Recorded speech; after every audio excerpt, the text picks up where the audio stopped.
Oh my gosh. Bishop? No. Fun. Pleasure. Warm, huh?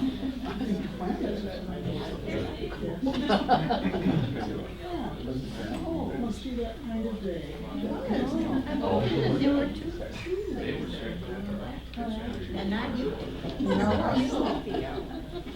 Oh, yes.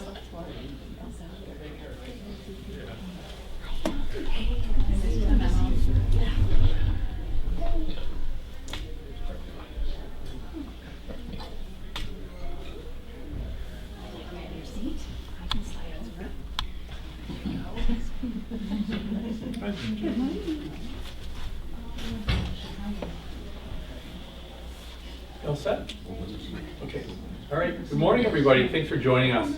I'm going to start first by giving thanks to everybody for their support. Another great mission trip this year. There was 12 of us. We went to Tampa Bay, Florida. We went there. We tried to get there earlier because there was a lot of damage in Florida before, but they weren't ready for us. We're working with, here, I'll go to the next slide, where SBP, is St. Bernard Project. Too far, there we go. We work with SBP because in prior mission trips, we've had to take our own equipment down. We were riding down there and all that. With SBP, they provide all the equipment. And they're corporate sponsors, so, you know, Toyota, a lot of them, a lot of companies, insurance companies, things like that, Home Depot, places like that, they sponsor, so they provide the equipment. So the beauty of that is when something breaks down, they can replace the equipment. It works a lot better for us. And that way, we also can stay there longer because we can fly down there now instead of riding down. So it works a lot better for us that way. A little bit about SBP. They're just more of them than just a rebuilder of homes. They started out during Hurricane Katrina, and they just provide a lot of information, not only just to provide the information for people on how to, they advise, they advocate, and they train people and whatever, and how to navigate through all the paperwork through FEMA, things like that, so they can go through that. What happens with SBP is typically once their FEMA dollars run out, whatever, or they get rejected by FEMA or the money runs out, that's kind of where SBP kind of takes over then. Because they have a vetting system to make sure that they first apply for FEMA and were you rejected, yes or no, whatever. And there have been some other organizations. There's one I'll show you a little bit later on where they got the funding, whatever, but the funding ran out. So then they come to SBP, whatever. So that's kind of where SBP fits in, where they're kind of like a catch-all. They work. It's kind of interesting when the federal dollars are out there. SBP is out there, but so are a lot of other organizations. So they're going for the same money. So what they do is they work with each other. Then when funds run out with one or the other.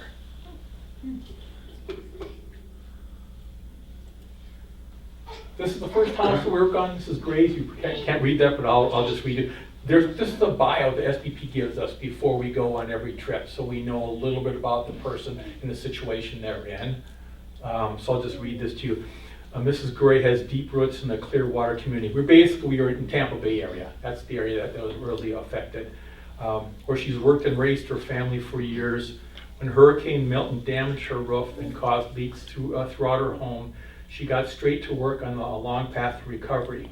Ms. Gray's resilience has been remarkable. After winning a long battle with her insurance company to secure funds for a new roof, she faced another setback when FEMA denied her application for repair assistance. What makes her strength truly incredible is that she has navigated this entire process while also supporting her daughter through serious health challenges and caring for her two grandsons. To reward her patience, SBP's FEMA appeals team connected her with a home repair program, and we got the ball rolling immediately. She is partnering with us directly by contributing her remaining insurance funds to this project, and our team will be replacing her roof, soffit, and flooring, repairing all the damaged ceilings. These critical repairs will give Ms. Gray the safe, secure home she needs. She can get back to focusing on what matters most, being with her family. In fact, when we were there, we met her briefly on the very first day, and she had to go because her daughter was in the hospital and she was in intensive care, whatever she was in. So there was a lot of health issues and taking care of the grandchildren. So It was nice to meet her. We don't always get a chance to meet the owners, but we did in this case. Here's a picture of the house and the dumpster there.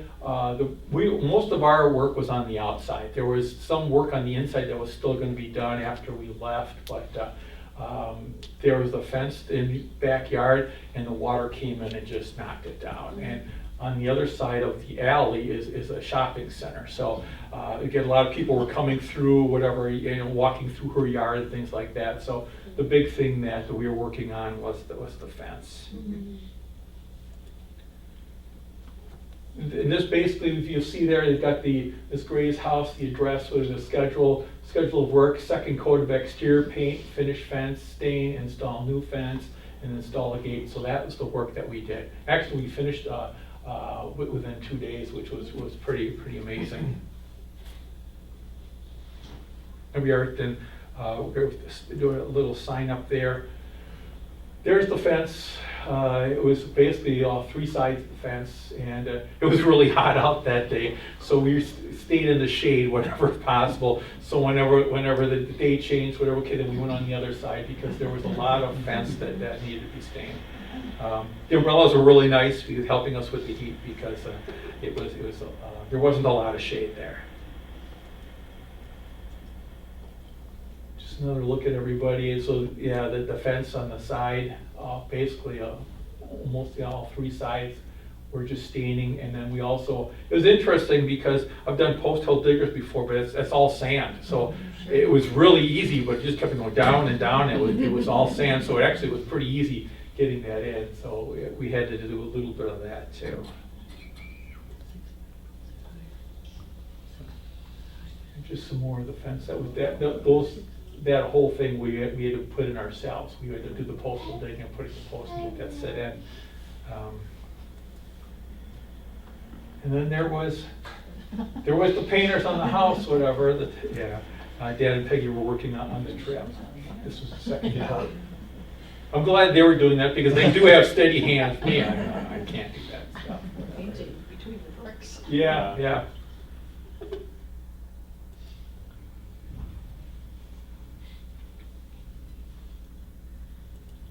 Then there was the gate that we had, because she had a dog, whatever, so that was the last finishing touches on the very last day. We almost finished that, but then we got pulled because there's 12 of us, and because of that, they had 2 other homes that they had, and they asked us, do you mind splitting up in 2 groups of 6, because we had 2 other homes, whatever.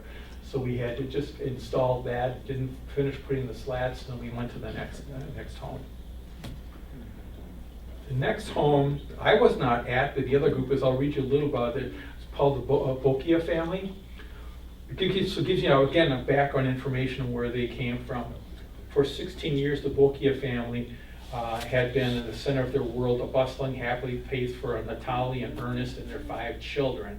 When Ernest returned to his family's home after Hurricane Helene, he breathed a sigh of relief. Aside from some battered gutters, everything looked fine. But in the weeks that followed, a slow motion disaster unfolded as the hidden roof damage revealed itself. Black mold is inching across the walls to the ceilings, and they began to sag. Eventually, the walls had to come down because there was black mold in there.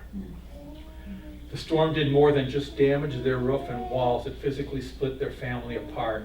While Natalie and the children moved between hotels and rentals, Ernest had been living in a small trailer on their property with their faithful dog Rex. Unable to join the family in their temporary housing, they've done everything within their power to repair their home, financing a new roof out of their own pocket and applying all possible funds from their FEMA assistance, but it still was not enough to deem their home safe again. Another organization had promised to replace their drywall, never followed through, creating yet another setback. For many months, this family had endured living not only apart, but in limbo as well. This family has fought too hard to remain displaced for all this time. SBP is stepping in to bridge the gap and finally bringing the Bokia family under the brand new roof. We're providing the essential interior work, including new drywall, flooring, paint, a new HVAC system, and a renovated bathroom. That they finally made this home livable again. Their story is a testament to their strength and endurance as a family, and we hope to help them finally close this chapter and look at the future reunited. So here's the picture of the group that split that was working on it for the Bokia family. And I'm gonna show some pictures, but those who are working on that can talk about it because I wasn't at that site. So here's kind of the exterior of the property. And Let's just clean up.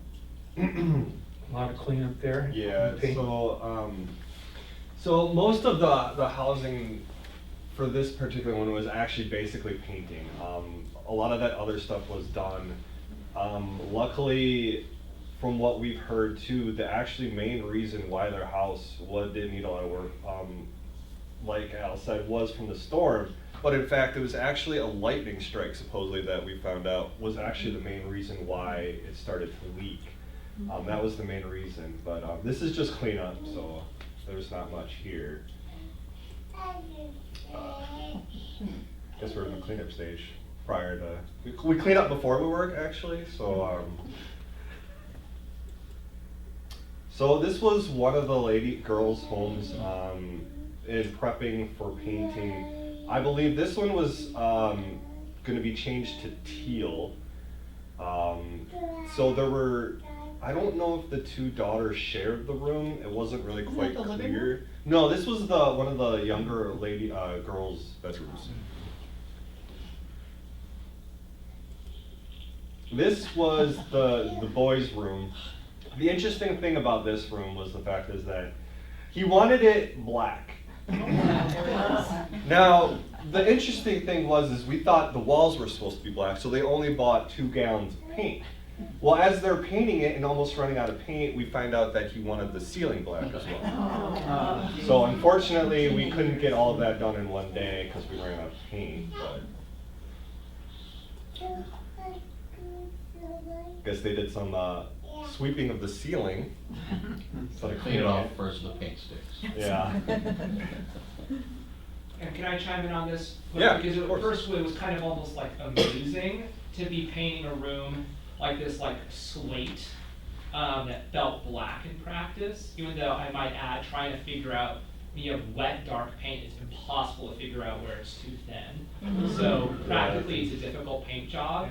But the more time I spent there, I was like, wow, this, like, this like teen or preteen boy, is getting like the room he wants, and I felt like that was meaningful. That he can have his and in the closet because he had lots of video game stuff, so he was getting this pretty sweet video game setup from. So it felt good to know that this isn't just resetting to the minimal baseline, but to a place that felt good for the kid in that room. Yeah, he now had a gaming room, right? Yeah. Yeah.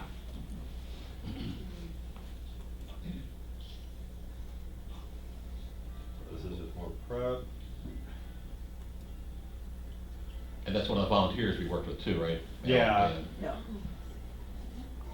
Did you only have one volunteer, or did you have 2 volunteers? Well, we technically had 3, but he was kind of a fluctuation because he was actually the volunteer from Gray's house. Okay. But because Yeah. they on Wednesday and Thursday they were switching out the air conditioning unit and putting in the new roof, so we couldn't actually, even though there was still more work to be done, we couldn't Right. actually stay because of the whole roofing situation. But so he kind of fluctuated between other homes as a backup, just to kind of. Good to help see what's going on and stuff. That's a good point, because one of the things, also the beauty of SPP is there's always 2 people Right. in every house. Where I've been in some places before where they drop off with materials, whatever, and we'll see you at noon, whatever, and they come back at 4 o'clock. So if you have any questions, whatever, it's like, good luck, whatever. There's always 2 people, so then they have the access, they have the walkie-talkies, whatever, they have, or their phones, they have the access. A couple of years ago, we had a saw that broke when we were working on a porch, whatever. They called it in, whatever, within less than half an hour. And a Toyota truck pulls in with a new saw, we had to get started and get going again. So that's the beauty of why we work with SPP, because things move along a lot better that way. And definitely equip us with more things too that we need too. Right, and then so there's always 2 people there from SPP, so then you're never on your own. So you have any, because a lot of times, there were many times with the homes, you have questions, what about this, what about that? You can't really think about it because we're putting the closets that we're putting together. Chuck are working with that. what do you do, you know, so Well, even then, with painting, I mean, they have colors that they picked out, so what we Right. think, should that wall be this color, or should it be, you know, this other color? So they make that decision, they decide what they want, and that's, we don't do what we think we should do. right, right.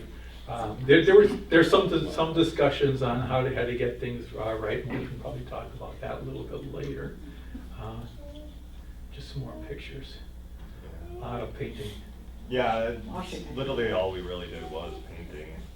There was a little bit of mudding in the, it was kind of like a sunroom kind of area that I think the washer and dryer were supposed to go. There was just another last layer of mini mudding that had to be done, but that wasn't really anything major. And this is getting a little darker now. Yeah. The black is working, yeah, I can imagine you looking at the, you know, where you missed or where it needed another coat or whatever, so. So how, you were there for 3 days? Yeah, we were there for Two and a the. half. For the 3 days, yes. Okay. And the third house, the group that I was working with Carol M. and her family. This is a really interesting story. So for Carol, a pioneering Navy veteran who was among the first women to serve on a combat ship, home has also been her anchor. A sanctuary for her family. It was a stable, safe environment where she was raised her 3 sons. One who's also served our country, another in active duty, another of whom is who has basically has issues with you know, just getting along because he has some disabilities. Carol lost her husband, and when Hurricane Helene arrived in 2024, that sanctuary was finally breached by a foot of gushing water surging through every home in the area. The floors and walls were left too damaged for the building to be livable, and the family had been forced to relocate to various hotels and rentals since then, which had been giving them a really tough time, especially for her son, because you know they like the stability or whatever, and they were just going from place to place, so it was really difficult for him. But this is not a family to sit on their hands when their going gets tough and all seems lost. As soon as they could, they began the grueling work of mucking and gutting the house themselves, and with the help of local nonprofits using the FEMA funds that they received to hire a contractor for the damage that could be covered. Despite their incredible efforts, the house was still falling just short of a livable state. For a family that has already endured so much, the prolonged displacement is taking its toll. SBP is proud to carry its family over the final waves of their recovery and back to the safe harbor to their home. We are finishing what they started by replacing their damaged doors, baseboards, and bathroom fixtures. We also finished painting the walls and ceilings and installed a brand new HVAC unit, all the elements that bring the building from a shelter to a safe and welcoming home with our efforts. Swiftly following the earth, Carol's family can finally relax, breathe easy, and settle in their sanctuary once again. What you're doing is making a big difference for us, for my family, and be able to come home. That's what Carol left in a note for us. So this is the home. Oh, nice house. It is a nice house. One of the nicer ones we've ever worked on. Yeah, it was, and it wasn't, and actually in a nicer neighborhood too. A lot of waters around there. There's a lot of areas, so there's a lot of water coming from different areas. This was our crew: Bob Storm, Kathy Shaw, M from, and then Ginger, myself, Barb Bambula, a friend of Ginger's, and Chuck Crook. There was a lot of cutting. Our job was mostly trimming boards on the floors and the walls and that. So there was a lot of cutting with the saws.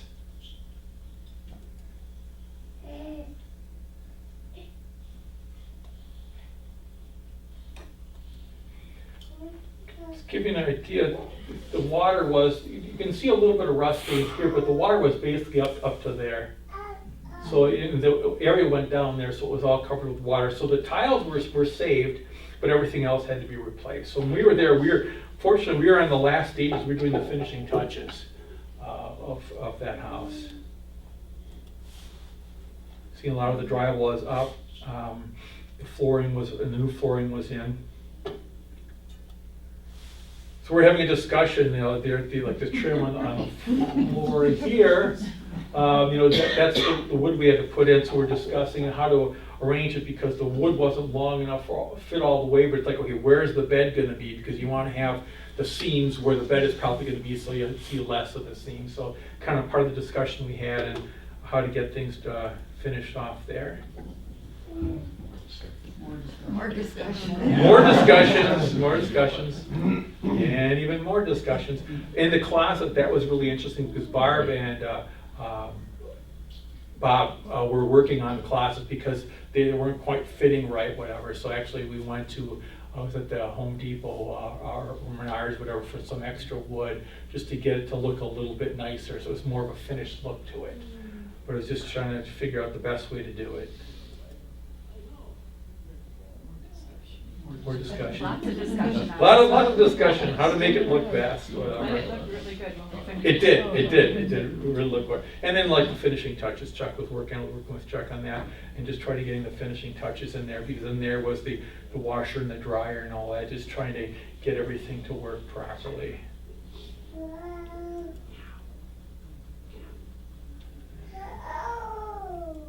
And again, a lot of the trim work on the like the living room area outside the door that had to be installed. We had to do the cutting and Kathy and Ginger there were getting all that in. There's a lot of finishing work for sure. This was a note that we left for them. Ginger came up with a really good idea. We took one of the floorboards, whatever, the trim boards, and we cut it out and put a little note for them. And basically it says, here, we have it here, next one, here it is. Ginger had to go to Ginger and Paul Davis came up with a nice message. It says, thank you for the opportunity to serve you and your family. We are here to rebuild your house. Your love builds the home. St. Matthew's Lutheran Church, October, or whatever the hell the name of all of us, whatever. So we were almost done. There was like within a few days of them moving in, so we were pretty much done. It was really worked out really nice. So it wasn't all work, whatever. We also had fun. Typically, what we do is we work Monday through Friday till noon, and we take Friday off because you know. There was a time where you think, oh, okay, let's go in the evening, we'll go out and we'll do all this stuff. At the end of the day, you're so tired, whatever. And especially by like Tuesday, Wednesday, it's like, no, we're just gonna stay in, you know. You're just really tired. So that's what the Friday afternoon is for. So this is the picture here. This is that last house we were at. We were going back to this barbecue place, and Chuck really wanted to go there because you could see in the morning, you could see the smokers were going and stuff like that, and it's like wow. So finally, on the third day, we said, okay, Chuck, we're going to go back after we finish, and we stopped there and we had our barbecue. And we did have one meal together as the whole group, whatever, at a restaurant. I don't remember what kind of restaurant that was, but boy, it was really good food. I think that's Mediterranean. Mediterranean, yes. Yeah. Yes. Oh, it was really good. Everybody had really good stuff. Oh, Hal, Yes. that tabletop was so slippery. Yeah. Our drinks would just automatically slide off. It just slid across the table. It's like, well, we're just watching. Hang on to it. Yeah. So this was the where we stayed. This is the kitchen area. We always looking for a large kitchen because what we do is on the first day we're there, we order the food. We're usually going to a large store where we get the food, whatever. The first day we'll usually order pizzas, we just throw them in the oven, whatever, if we're unpacking and all that kind of stuff. But then we got the lunch meat and the sandwiches because in the morning, after we have breakfast, we have to pack our own lunches. And then we put them in the coolers, whatever. We take that with us because then we're working there for the whole day. We could take a break if we wanted to go to restaurants. It's easy for us just to stay on site. So we just pack our own lunches. And then we head there for the whole, just spend the whole day on the site. So it works a lot better that way. Is that a church or It was a home. It was a Airbnb. Okay. Yeah. Yeah, it worked so much better because actually it was cheaper than hotels. Plus we're all together, Sure. you know, and we have the TV and getting together and just staying. It it's a really good time to get it, everybody, especially if you're working at different sites, whatever. It was a really strange structure though, because it Yes. it almost It looked was. like it had been a duplex at one time, because there was only one kitchen, but there were bedrooms all over the place. Yeah. Couldn't figure out. What was nice though, we all had our own bedroom, so Yeah. but it's a strange place. But Ginger did a great job finding that for us, so. Yeah. And here, this was the Friday afternoon, whenever we did get a chance to go. We were in the Bay Area on a boat ride, whatever, and then got a chance to see the dolphins, taking pictures of the dolphins. We were out there, not too far from the shore.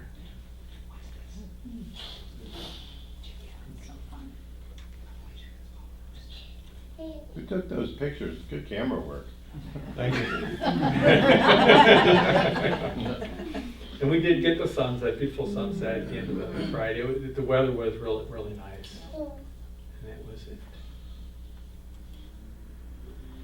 And that's it. What we're gonna go next year, based on what I've talked to SPP, and they said it's going to be probably 2 or 3 more years. Because they don't set up for short term, they set up for like 2 or 3 years. Because they're set up base and they have to have the coordinators and all that. They have AmeriCorps, they work with AmeriCorps too, with the workers, so it's a big deal. So that's probably, we're gonna be going again until something else hits, but because there's still so much work to do, it's probably gonna be like another year or 2. Any questions? Anybody else want to add anything that went on the group, that was in the Does group? everybody pay their own way, or is it funded through the church? No, it's self-funded, yeah. The church did pay a certain money towards food, they gave us $100 toward the food, but yeah, it's self-funded. That's nice to give your time and money. Yeah, Yeah. yeah. Other questions? All the volunteers are young people. I think all of them work through AmeriCorps, Yep. but maybe not.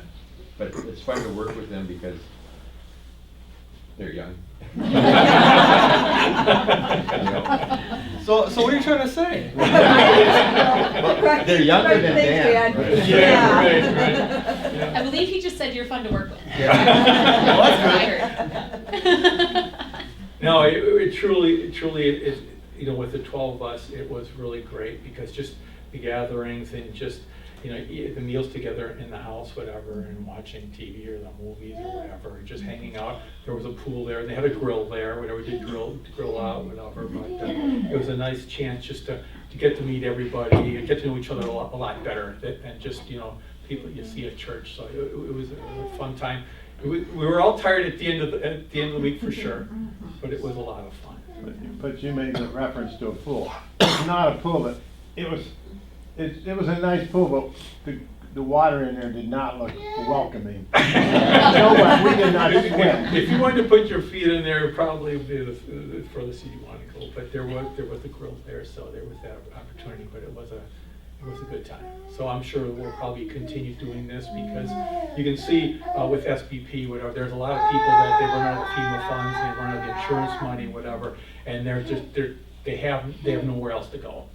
Whatever, and that's kind of the beauty of, the SBP, because they're corporate sponsors, they fill that gap, whatever, so that we're just the hands that help finish up the work that couldn't be finished. Yeah, I think they usually comment that they're impressed with our quality of work too. Yes. Yeah. You know what, I should have brought the letter. I got a letter from one of the workers, whatever, because, and this happens, I hear this all the time, is that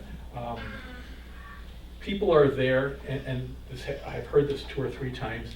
They're there because because the corporate sponsors. Some of them they have to spend time there. They have to go and spend some time there because they don't want to, but they have to, whatever. Because you guys are there because you want to be here, whatever. And they talk about the quality of the work. It's like, no, we're not just going to slap this up. We want to do it right, whatever. And they noticed that, whatever. And she was very impressed with how we not only how we got along with each other, but how the quality of the work that we did. So they didn't have to come back and fix up and redo stuff after we leave, whatever. So, and that's been really the mainstay with this group, is we're just concerned in getting it done and getting it done right.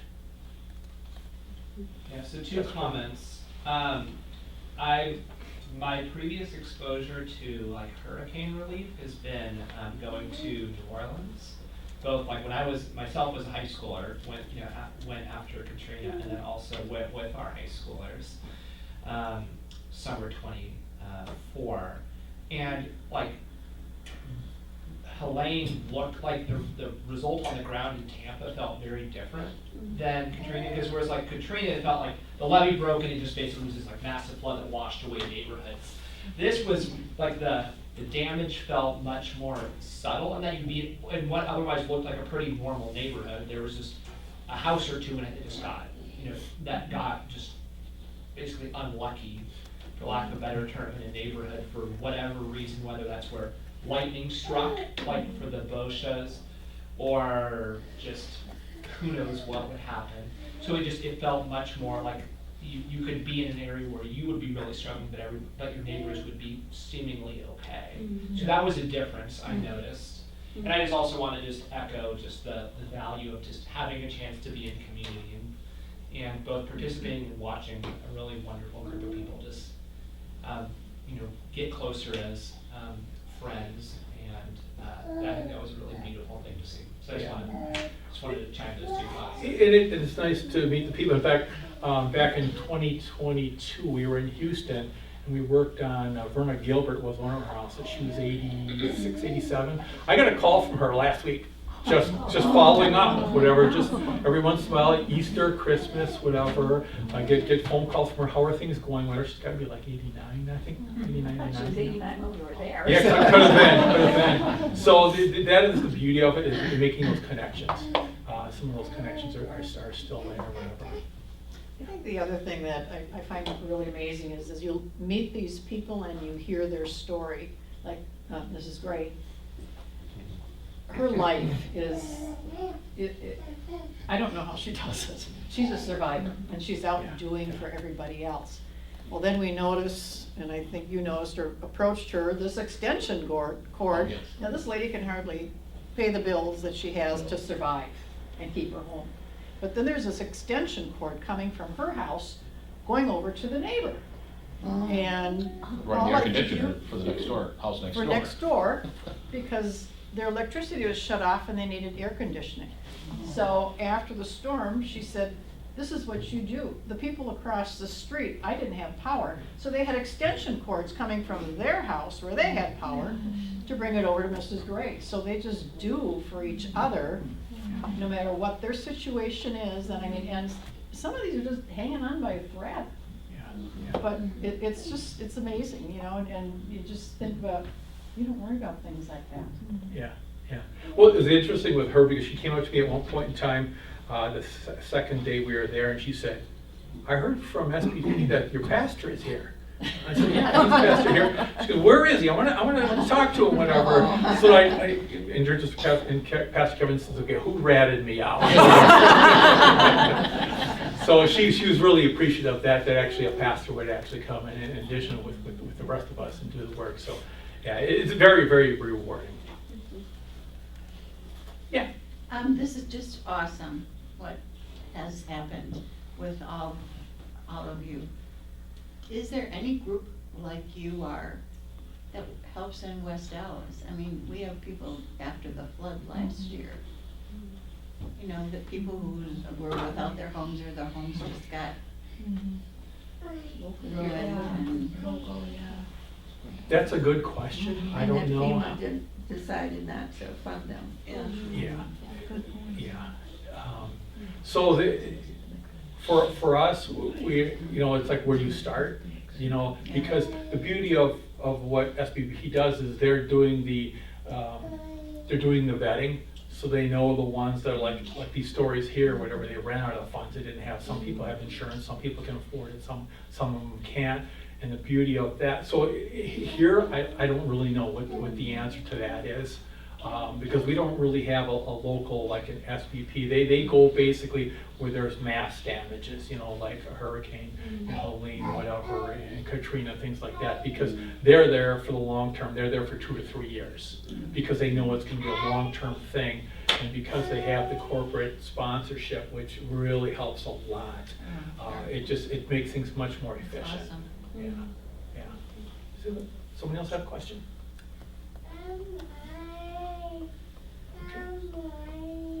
All right, well, thanks very much for coming, appreciate it. Thank you. October 9. Yeah. Yes, what's the? Yeah. Um, Have we set the date? We were looking at 2 different weeks, but yeah. Yeah, it'll probably be September, October, yeah, because late September, early October, because it's still really hot down there. It's really hot.